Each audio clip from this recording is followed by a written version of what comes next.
I'd like to tell you about the strangest secret in the world. Some years ago, the late Nobel Prize-winning Dr. Albert Schweitzer was being interviewed in London, and a reporter asked him, "Doctor, what's wrong with men today?" And the great doctor was silent a moment, and then he said, "Men simply don't think." It's about this that I want to talk with you. We live today in a golden age. This is an era that man has looked forward to, dreamed of, and worked toward for thousands of years. But since it's here, we pretty well take it for granted. We in America are particularly fortunate to live in the richest land that ever existed on the face of the earth, a land of abundant opportunity for everyone. But do you know what happens?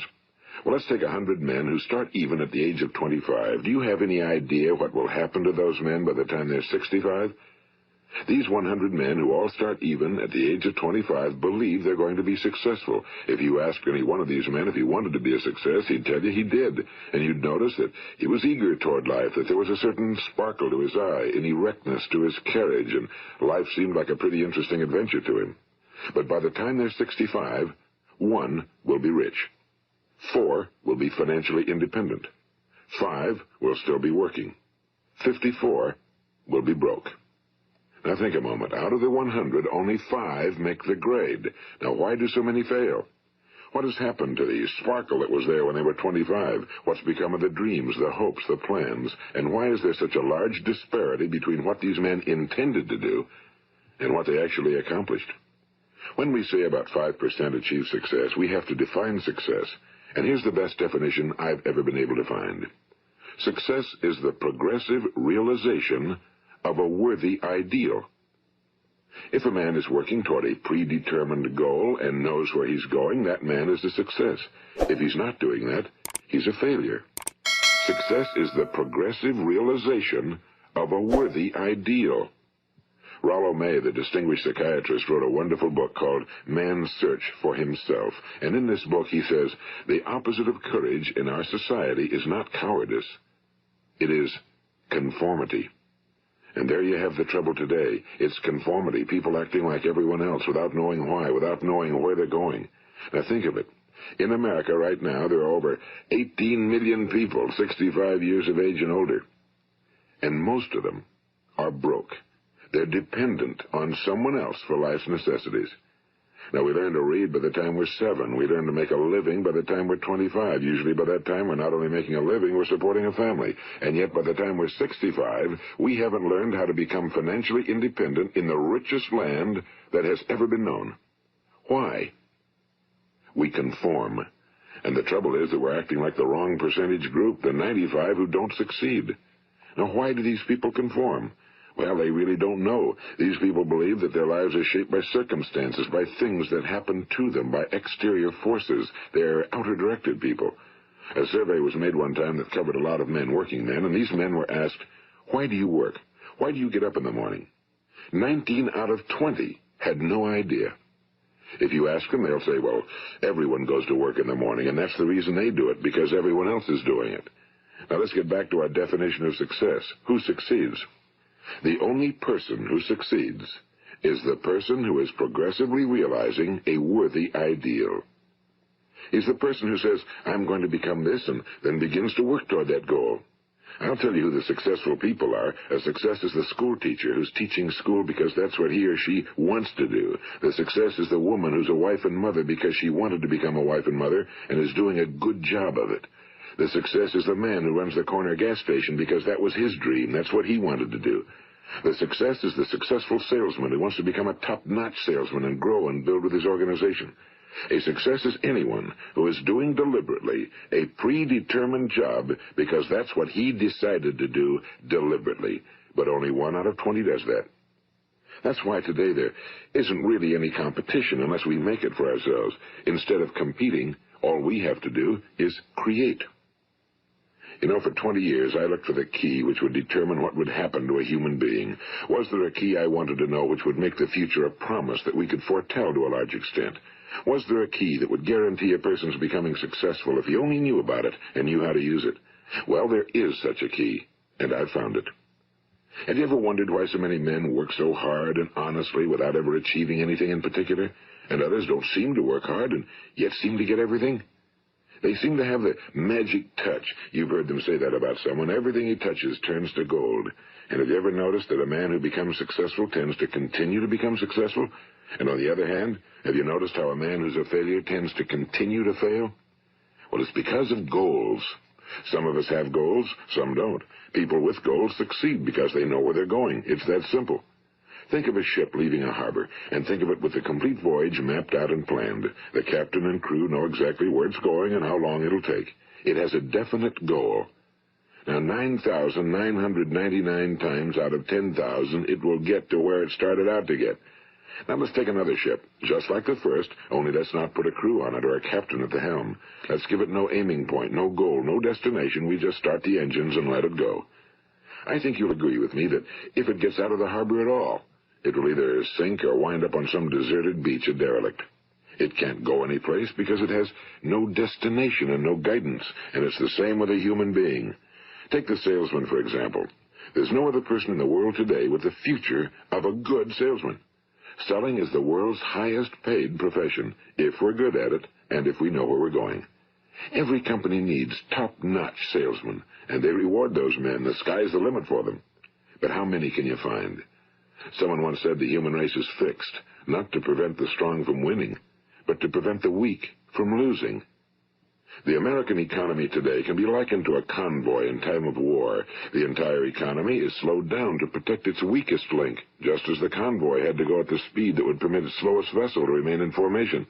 That's why it's so easy to make a living today. It takes no particular brains or talent to make a living and support a family today. So we have a plateau of so-called security, if that's what a person's looking for. But we do have to decide how high above this plateau we want to aim. Now let's get back to the strangest secret in the world, the story that I wanted to tell you today. Why do men with goals succeed in life and men without them fail? Well, let me tell you something which, if you really understand it, will alter your life immediately. If you understand completely what I'm going to tell you from this moment on, your life will never be the same again. You will suddenly find that good luck just seems to be attracted to you. The things you want just seem to fall in line, and from now on you won't have the problems, the worries, the gnawing lump of anxiety that perhaps you've experienced before. Doubt, fear, well, they'll be things of the past. Here's the key to success and the key to failure. We become what we think about. Now let me say that again. We become what we think about. Throughout all history, the great wise men and teachers, philosophers and prophets have disagreed with one another on many different things. It's only on this one point that they are in complete and unanimous agreement. Listen to what Marcus Aurelius, the great Roman emperor, said. A man's life is what his thoughts make of it. Disraeli said this, everything comes if a man will only wait. I've brought myself by long meditation to the conviction that a human being with a settled purpose must accomplish it, and that nothing can resist a will that will stake even existence for its fulfillment. Ralph Waldo Emerson said this, a man is what he thinks about all day long. William James said, the greatest discovery of my generation is that human beings can alter their lives by altering their attitudes of mind. And he also said, we need only in cold blood act as if the thing in question were real, and it will become infallibly real by growing into such a connection with our life that it will become real. It will become so knit with habit and emotion that our interest in it will be those which characterize belief. And he also said, if you only care enough for a result, you will almost certainly attain it. If you wish to be rich, you will be rich.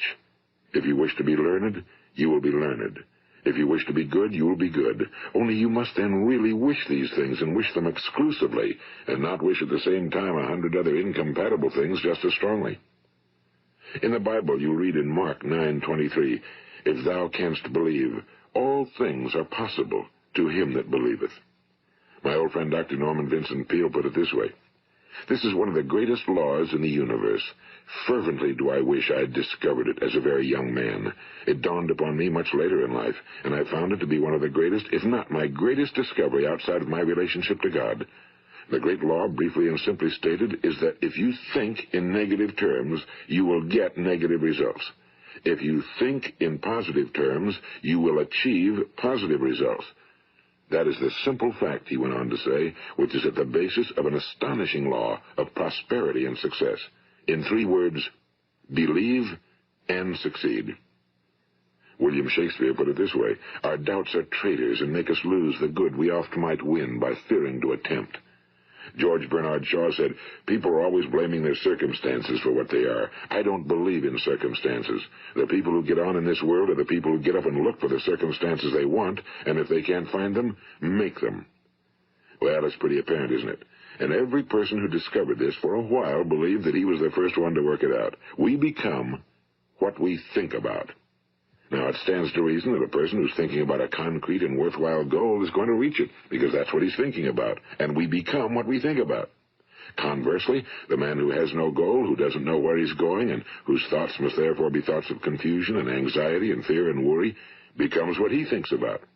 His life becomes one of frustration and fear and anxiety and worry. And if he thinks about nothing, he becomes nothing. Now, how does it work? Why do we become what we think about? Well, I'll tell you how it works as far as we know. Now, to do this, I want to tell you about a situation that parallels the human mind. Suppose a farmer has some land, and it's good fertile land. Now, the land gives the farmer a choice. He may plant in that land whatever he chooses. The land doesn't care. It's up to the farmer to make the decision. Now, remember, we're comparing the human mind with the land because the mind, like the land, doesn't care what you plant in it. It will return what you plant, but it doesn't care what you plant. Now, let's say that the farmer has 2 seeds in his hand. One is a seed of corn. The other is nightshade, a deadly poison. He digs 2 little holes in the earth, and he plants both seeds, one corn, the other nightshade. He covers up the holes, waters, and takes care of the land, and what will happen? Invariably, the land will return what's planted. As it's written in the Bible, as ye sow, so shall ye reap. Now remember, the land doesn't care. It'll return poison in just as wonderful abundance as it will corn. So up come the 2 plants, one corn, one poison. Now, the human mind is far more fertile, far more incredible and mysterious than the land, but it works the same way. It doesn't care what we plant. Success, failure. A concrete, worthwhile goal, or confusion. Misunderstanding, fear, anxiety, and so on. But what we plant, it must return to us. You see, the human mind is the last great unexplored continent on Earth. It contains riches beyond our wildest dreams. It will return anything we want to plant. Now, you might say, well, if that's true, why don't people use their minds more? Well, I think they figured out an answer to that one, too. Our mind comes as standard equipment at birth. It's free, and things that are given to us for nothing we place little value on. Things that we pay money for, we value. The paradox is that exactly the reverse is true. Everything that's really worthwhile in life came to us free. Our minds, our souls, our bodies, our hopes, our dreams, our ambitions, our intelligence, our love of family and children and friends and country, all these priceless possessions are free. But the things that cost us money are actually very cheap and can be replaced at any time. A good man can be completely wiped out and make another fortune. He can do that several times. Even if our home burns down, we can rebuild it. But the things we got for nothing, we can never replace. The human mind isn't used because we take it for granted. Familiarity breeds contempt. It can do any kind of job we assign to it, but generally speaking, we use it for little jobs instead of big, important ones.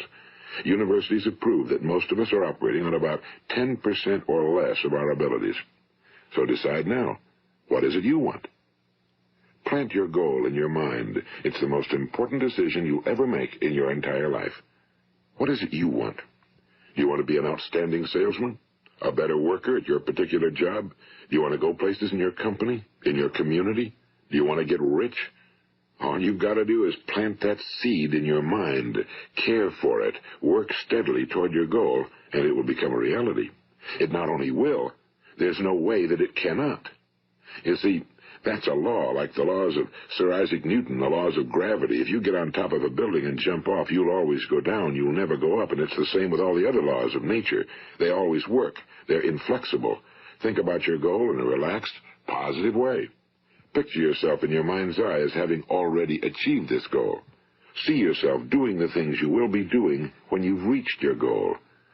Ours has been called the phenobarbital age, the age of ulcers and nervous breakdowns and tranquilizers. At a time when medical research has raised us to a new plateau of good health and longevity, far too many of us worry ourselves into an early grave trying to cope with things in our own little personal ways without learning a few great laws that will take care of everything for us.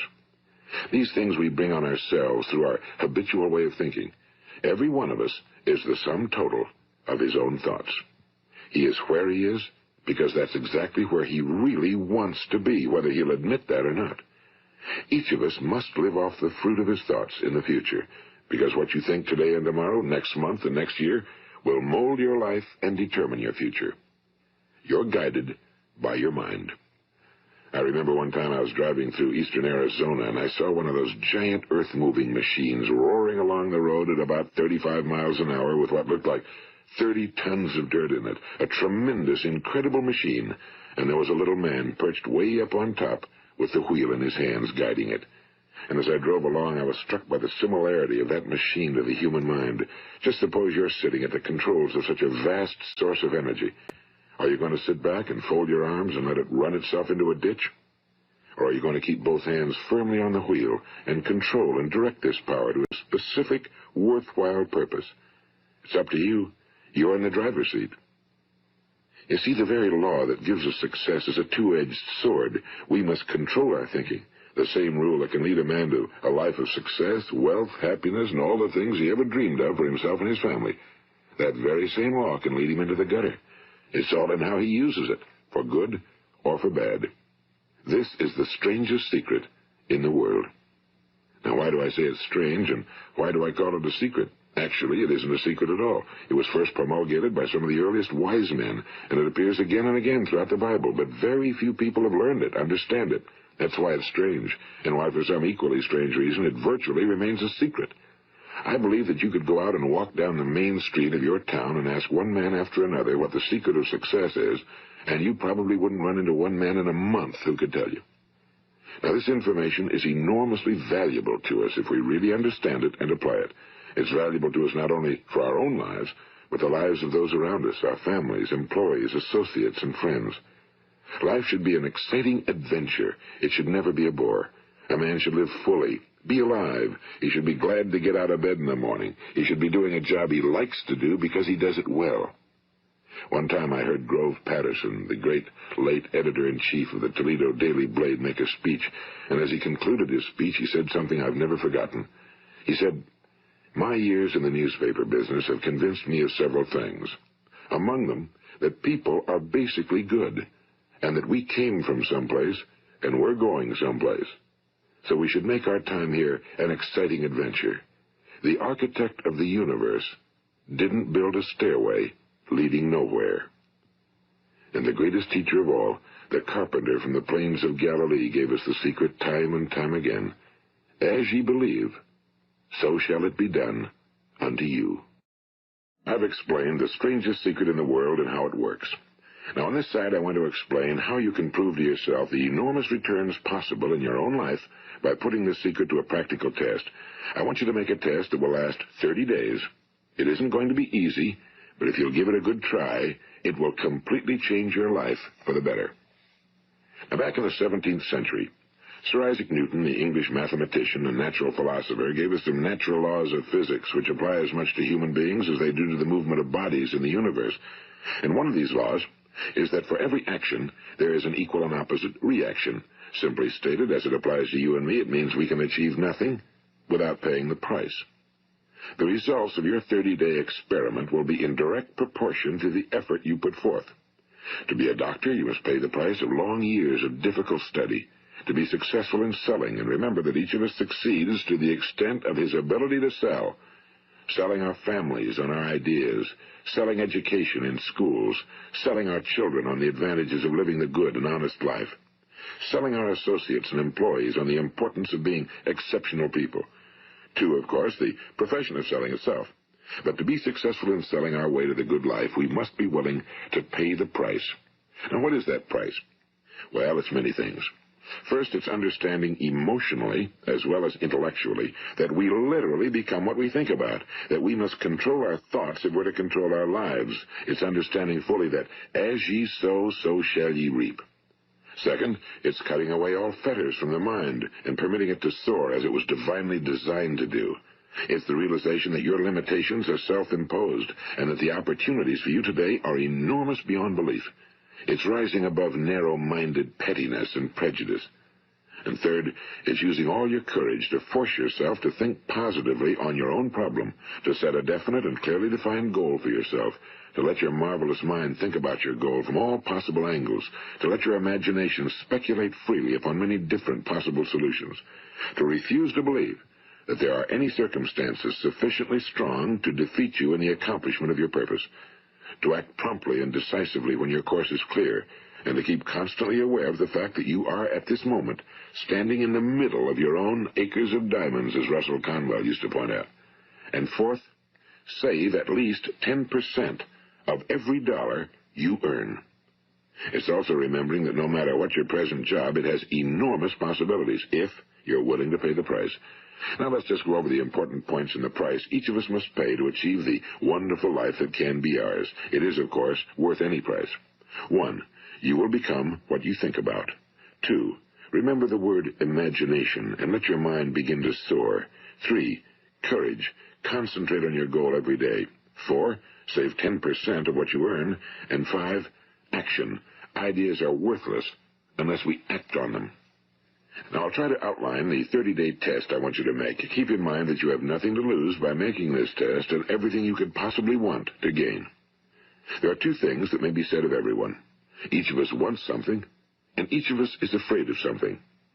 I want you to write on a card what it is you want more than anything else. It may be more money. Perhaps you'd like to double your income or make a specific amount of money. It may be a beautiful home. It may be success at your job. It may be a particular position in life. It could be a more harmonious family. Each of us wants something. Now write down on your card specifically what it is you want. Make sure it's a single goal and clearly defined. You needn't show it to anyone, but carry it with you so that you can look at it several times a day. Think about it in a cheerful, relaxed, positive way each morning when you get up, and immediately you have something to work for, something to get out of bed for, something to live for. Look at it every chance you get during the day and just before going to bed at night.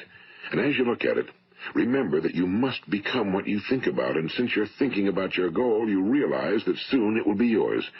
In fact, it's yours really the moment you write it down and begin to think about it. Look at the abundance all around you as you go about your daily business. You have as much right to this abundance as any other living creature. It's yours for the asking. Now we come to the difficult part. Difficult because it means the formation of what is probably a brand new habit, and new habits are not easily formed. Once formed, however, it will follow you for the rest of your life. Stop thinking about what it is you fear. Each time a fearful or negative thought comes into your consciousness, replace it with a mental picture of your positive and worthwhile goal. And there will come times when you'll feel like giving up. It's easier for a human being to think negatively than positively. That's why only 5% are successful. You must begin now to place yourself in that group. For 30 days, you must take control of your mind. It will think about only what you permit it to think about. Each day for this 30-day test, do more than you have to do. In addition to maintaining a cheerful, positive outlook, give of yourself more than you've ever done before. Do this knowing that your returns in life must be in direct proportion to what you give. The moment you decide on a goal to work toward, you're immediately a successful person. You are then in that rare and successful category of people who know where they're going. Out of every 100 people, you belong to the top 5. Don't concern yourself too much with how you're going to achieve your goal. Leave that completely to a power greater than yourself. All you have to do is know where you're going. The answers will come to you of their own accord and at the right time. Remember these words from the Sermon on the Mount, and remember them well. Keep them constantly before you this month of your test. Ask, and it shall be given you. Seek, and ye shall find. Knock, and it shall be opened unto you. For every one that asketh receiveth, and he that seeketh findeth, and to him that knocketh it shall be opened. It's as marvelous and as simple as that. In fact, it's so simple that in our seemingly complicated world, it's difficult for an adult to understand that all he needs is a purpose and faith. For 30 days, Do your very best. If you're a salesman, go at it as you've never done before, not in a hectic fashion, but with the calm, cheerful assurance that time well spent will give you the abundance in return you deserve and want. If you're a homemaker, devote your 30-day test to completely giving of yourself without thinking about receiving anything in return, and you'll be amazed at the difference it makes in your life. No matter what your job, do it as you've never done it before for 30 days. And if you've kept your goal before you every day, you'll wonder and marvel at this new life you've found. Dorothea Brand, the outstanding editor and writer, discovered it for herself and tells about it in her fine book, Wake Up and Live. Her entire philosophy is reduced to the words, act as though it were impossible to fail. She made her own test with sincerity and faith, and her entire life was changed to one of overwhelming success. Now, you make your test for 30 full days. Don't start your test until you've made up your mind to stick with it. You see, by being persistent, you're demonstrating faith. Persistence is simply another word for faith. If you didn't have faith, you'd never persist. If you should fail during your first 30 days, by that I mean suddenly find yourself overwhelmed by negative thoughts, you've got to start over again from that point and go 30 more days. Gradually, your new habit will form until you find yourself one of that wonderful minority to whom virtually nothing is impossible. And don't forget the card. It's vitally important as you begin this new way of living. On one side of the card, write your goal, whatever it may be. On the other side, write the words we've quoted from the Sermon on the Mount. Ask, and it shall be given you. Seek, and ye shall find. Knock, and it shall be opened unto you. Nothing great was ever accomplished without inspiration. See that during these crucial first 30 days, your own inspiration is kept at a peak. And above all, don't worry. Worry brings fear, and fear is crippling. The only thing that can cause you to worry during your test is trying to do it all yourself. Know that all you have to do is hold your goal before you. Everything else will take care of itself. Remember also to keep calm and cheerful. Don't let petty things annoy you and get you off course. Now, since making this test is difficult, some will say, why should I bother? Well, look at the alternative. No one wants to be a failure. No one really wants to be a mediocre individual. No one wants a life constantly filled with worry and fear and frustration. Therefore, remember that you must reap that which you sow. If you sow negative thoughts, your life will be filled with negative things. If you sow positive thoughts, your life will be cheerful, successful, and positive. Now, gradually, you will have a tendency to forget what you've heard on this recording. Play it often. Keep reminding yourself of what you must do to form this new habit. Gather your whole family around at regular intervals and listen to what's been said here. You know, most men will tell you that they want to make money without understanding the law. The only people who make money work in a mint. The rest of us must earn money. This is what causes those who keep looking for something for nothing or a free ride to fail in life. The only way to earn money is by providing people with services or products which are needed and useful. We exchange our time and our product or service for the other man's money. Therefore, the law is that our financial return will be in direct proportion to our service. Now, success is not the result of making money. Making money is the result of success, and success is in direct proportion to our service. Most people have this law backwards. They believe that you're successful if you earn a lot of money. The truth is that you can only earn money after you're successful. It's like the story of the man who sat in front of the stove and said to it, give me heat, and then I'll add the wood. How many men and women do you know, or do you suppose there are today, who take the same attitude toward life? There are millions. We've got to put the fuel in before we can expect heat. Likewise, we've got to be of service first before we can expect money. Don't concern yourself with the money. Be of service, build, work, dream, create. Do this, and you'll find there's no limit to the prosperity and abundance that will come to you. Prosperity, you know, is founded upon a law of mutual exchange. Any person who contributes to prosperity must prosper in turn himself. Sometimes the return will not come from those you serve, but it must come to you from someplace, because that's the law. For every action, there is an equal and opposite reaction. As you go daily through your 30-day test period, remember that your success will always be measured by the quality and quantity of service you render, and money is a yardstick for measuring this service. No man can get rich himself unless he enriches others. Now, there are no exceptions to a law. You can drive down any street in America and from your car estimate the service that's being rendered by the people living on that street. Had you ever thought of this yardstick before? It's interesting. Some, like ministers and priests and other devoted people, measure their returns in the realm of the spiritual, but again, their returns are equal to their service. Once this law is fully understood, any thinking person can tell his own fortune. If he wants more, he must be of more service to those from whom he receives his return. If he wants less, he has only to reduce his service. This is the price you must pay for what you want. If you believe you can enrich yourself by deluding others, you can end only by deluding yourself. It may take some time, but just as surely as you breathe, you'll get back what you put out. Don't ever make the mistake of thinking you can avert this. It's impossible. The prisons and the streets where the lonely walk are filled with people who tried to make new laws just for themselves. We may avoid the laws of man for a while, but there are greater laws that cannot be broken. An outstanding medical doctor recently pointed out 6 steps that will help you realize success. 1. Set yourself a definite goal. 2. Quit running yourself down. 3. Stop thinking of all the reasons why you cannot be successful and instead think of all the reasons why you can. 4. Trace your attitudes back through your childhood and try to discover where you first got the idea you couldn't be successful, if that's the way you've been thinking. 5. Change the image you have of yourself by writing out a description of the person you would like to be. And 6. Act the part of the successful person you have decided to become. The doctor who wrote those words is a noted West Coast psychiatrist, Dr. David Harold Fink. Do what the experts since the dawn of recorded history have told you you must do. Pay the price by becoming the person you want to become. It's not nearly as difficult as living unsuccessfully. Make your 30-day test, then repeat it again, and each time it will become more a part of you until you'll wonder how you could ever have lived any other way. Live this new way, and the floodgates of abundance will open and pour over you more riches than you may have dreamed existed. Money? Yes, lots of it. But what's more important, you'll have peace. You'll be in that wonderful minority who lead calm, cheerful, successful lives. Start today. You have nothing to lose, but you have a whole life to win. This is Earl Nightingale, and thank you.